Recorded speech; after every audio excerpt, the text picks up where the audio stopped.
Hello दोस्तों, my self doctor Ashok Chaurasia, MD paediatrics यानी बाल एवं नवजात शिशु रोग विशेषज्ञ।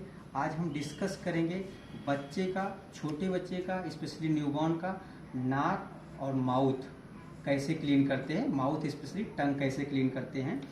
तो नोज के लिए क्लीनिंग नोज की सबसे ज़रूरत क्यों होती है? क्योंकि जो 3 महीने से कम के बच्चे होते हैं, इवन 6 महीने तक बच्चे केवल और केवल नाक से ही सांस लेते हैं। जैसे हम बड़े लोग होते हैं मुंह से भी सांस लेते हैं, नाक से भी सांस लेते हैं, लेकिन छोटे बच्चे जो होते हैं सिर्फ और सिर्फ नाक से ही सांस लेते हैं।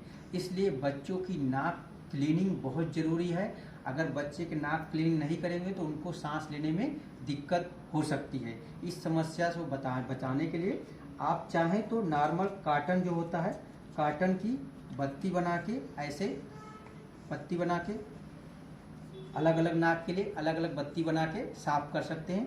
या घर में आपके अगर साफ कॉटन वाला नैपकिन है उसका भी यूज कर सकते हैं। लेकिन चूंकि नाक के अंदर जो पपड़ी होती है वो जम जाती है तो ऐसे साफ नहीं होगा। इसके लिए मार्केट में एक नेजो क्लियर यानी ये एक नमक और पानी का घोल होता है। जैसे नॉर्मल जो नमक और पानी का घोल होता है सोडियम क्लोराइड, वो क्या होता है, वो कंसंट्रेशन उसकी ज़्यादा होता है। इसका कंसंट्रेशन 0.6% होता है, यानी एकदम पानी के लगभग बराबर होता है।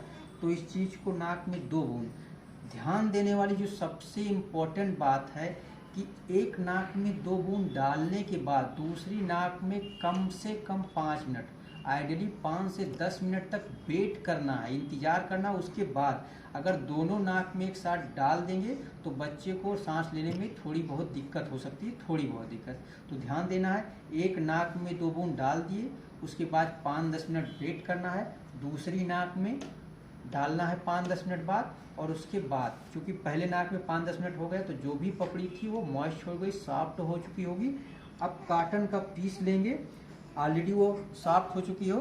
कॉटन का पीस लेते हुए डेलिकेट तरीके से बच्चे के नाक में ऐसे डाल के ऐसे रोल करते हुए ऐसे निकाल लेंगे, रोल करते हुए, ताकि चारों तरफ जो भी पपड़ी है इसमें लिपट जाए। जैसे बच्चे का नाक ऑलरेडी साफ है तो इसमें नहीं आई, ऐसे रोल करते हुए, जैसे ये रोल करते हुए चारों तरफ रोल करते हुए ऐसे तो इसके साइड में सब मैल इकट्ठा होता जाएगा, पपड़ी इकट्ठा हो जाएगा, वो बाहर निकल आएगी और बच्चे का नाक क्लियर हो जाएगा।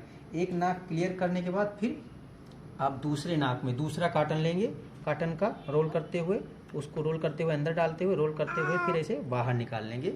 और इस तरह से नाक आपको क्लीन रखना है। अगर नाक क्लीन करने के बाद भी बच्चे को नाक ज़्यादा बंद हो रही या नाक से अब अजीब तरह के घुर आवाज़ें आ रही हैं, अगर इस तरह की कोई दिक्कत हो रही है नाक साफ करने के बाद, तो अपने नज़दीकी जो भी चाइल्ड रोग विशेषज्ञ, नवजात शिशु रोग विशेषज्ञ हैं उनसे समय पे कंसल्ट करें। इस चीज़ में एक डेंजर साइन हो सकता, बच्चे के लिए खतरे की घंटी हो सकती है, इसमें कोई देरी ना करें। पहले नाक को अच्छे से साफ कर देना है। नाक साफ करने के बाद भी अगर बच्चे को दिक्कत हो रही सांस लेने में, नाक तेज चल रही है, नाक ऊपर नीचे हो रही है, इस कंडीशन में बच्चे को तुरंत नज़दीकी जो भी आपके आसपास बच्चों के डॉक्टर हैं उनको दिखाएं। अब दूसरी चीज़ आती है, नाक साफ करने के बाद बच्चे दूध पीते हैं, माँ का दूध पीते हैं, चाहे कटोरी से दूध पीते हैं, तो जीभ के ऊपर जो मिल्क का, दूध का लेयर होता है वो जमा हो जाता है। वो लेयर धीरे धीरे बढ़ता जाएगा और उस पर इन्फेक्शन होने के चांस होते हैं। तो उसको क्लीन करना बहुत ही ज़्यादा ज़रूरी होता है। तो उसको क्लीन करने का एक प्रॉपर तरीका है। दिक्कत क्या है, अगर नहीं क्लीन करेंगे तो उस पर क्या होता है, धीरे धीरे फंगल इन्फेक्शन हो जाता है, जिसको ओरल थ्रस बोलते हैं, यानी मुंह का इन्फेक्शन हो जाता है। फिर बच्चा क्या करेगा, जब इन्फेक्शन हो जाएगा, जैसे हमको इन्फेक्शन हो जाएगा, जलन होता है तो हम खाना पीना छोड़ देते हैं, वैसे बच्चा क्या करेगा, दूध पीना छोड़ देता है। तो मदर फादर परेशान हो जाते हैं कि मेरा बच्चा दूध नहीं पी रहा। एक्चुअली उसमें कोई बीमारी, कोई समस्या नहीं होती, उसके जीभ पे छाले पड़ गए होते हैं और वो प्रॉपर तरीके से समय पे क्लीनिंग ना करने के कारण होती है। तो उसको क्लीन करने का एक तरीका क्या होता है, जो सबसे अच्छा तरीका होता है वो क्या है, जैसे ये हमारी सेकेंड फिंगर है, इस सेकेंड फिंगर में गाज पीस है, गाज पीस को हम ऐसे रैप कर लेंगे, इसको गाज पीस को हम अच्छे से रैप कर लेंगे। गाज पीस ही क्यों लेंगे? क्योंकि ये सॉफ्ट होता है। ये गाज पीस को अच्छे से रैप करें। पहले हमने हाथ अच्छे से सैनिटाइज कर रखा है। उसके बाद ध्यान दीजिएगा, तो बच्चे का जीभ है, जीभ के ऊपर ऐसे जाके उसको अच्छे से ऐसे करके सॉफ्ट हैंड से क्लीन कर देना है। ये जो सॉफ्ट, ये क्योंकि थोड़ा सा कुरकुरा है, ठीक है, तो वो क्या करेगा अच्छे से, जैसे ये बच्चे का ये है, इस पे हम जाके आराम से ऐसे धीरे धीरे क्लीन कर देंगे।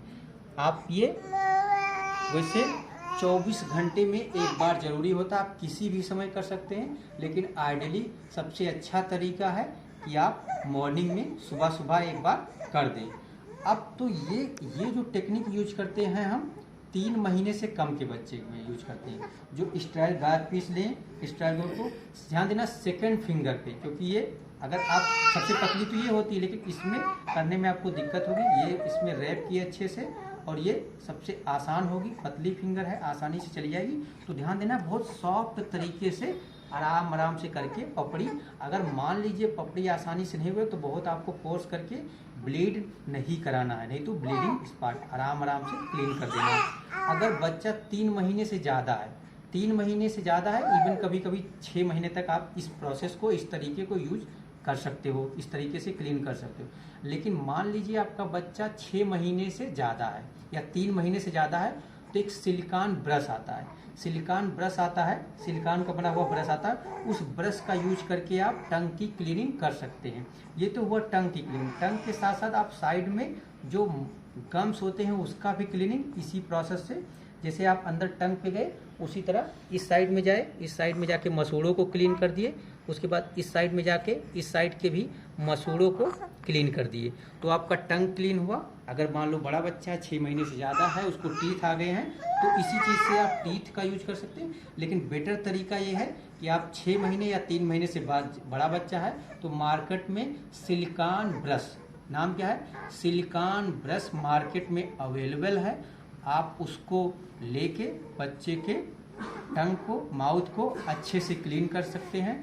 आई होप ये वीडियो आप लोगों को अच्छे से समझ में आया होगा, और बहुत सारे मदर फादर का जो नाक और मुंह यानी टंग की क्लीनिंग से रिलेटेड समस्या रही होगी वो सॉल्व हुई होगी। मेरे चैनल डॉक्टर पीडिया @AKC को सब्सक्राइब करें, वीडियो को लाइक करें, और अपने रिलेटिव, रिश्तेदारों, दोस्तों में मैक्सिमम इस चीज़ को शेयर करें, ताकि ये जो छोटी समस्याएं हैं जिससे आप बच्चे को समस्या होने के बाद आप 1000-2000 रुपये फीस के रूप में देते हैं, प्लस आपका टाइम बर्बाद होता है, उस चीज़ से बचे। आई होप आपको वीडियो अच्छे से समझ में आया। थैंक यू, धन्यवाद।